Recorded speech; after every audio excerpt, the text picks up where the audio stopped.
প্রিয় সপ্তম শ্রেণীর ছাত্রছাত্রীরা, আজকে তোমাদের ইতিহাস প্রশ্নপত্রটা নিয়ে আলোচনা করবো। সংস্থার যে প্রশ্নপত্রগুলো, ইতিহাস প্রশ্নপত্র দেখো।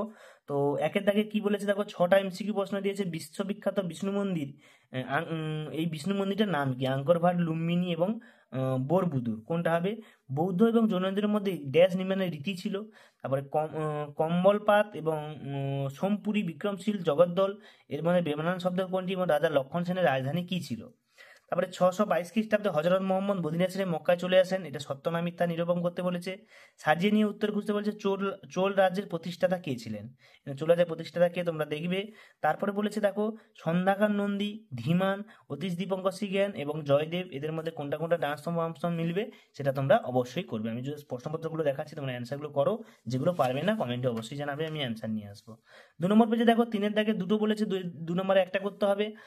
প্রাচীন বাংলার সমতল অঞ্চলে পরিচয় দাও এবং সেন রাজাদের আমলে ধর্মীয় ভাবনা কেমন ছিল তার সম্পর্কে লিখতে বলেছে। সেন রাজাদের আমলে ধর্মীয় ভাবনা কেমন ছিল সেটা জানাবে। 4-এর দাগে দেখ বলছে শশাঙ্করে, এর 3 নম্বরে একটা বলেছে, শশাঙ্করের শাসনকালে অর্থনীতি ব্যবস্থা কেমন ছিল তার বর্ণনা দাও এবং পাল আমলে ভাস্কর্য এবং অতি উন্নত মানের ছিল সেটা যুক্তিসহ বর্ণনা করো। পাল আমলে ভাস্কর্য কেমন ছিল তার সম্পর্কে বর্ণনা করতে বলেছে। তো এই হচ্ছে তোমাদের টোটাল ইতিহাসের প্রশ্নপত্র। তো আমি সমস্ত বিষয়ে প্রশ্নপত্রগুলো একের পর এক আমি নিয়ে আসছি। তোমরা যারা চ্যানেলে নতুন অবশ্যই সাবস্ক্রাইব করবে, লাইক করবে, শেয়ার করবে বন্ধুদেরকে।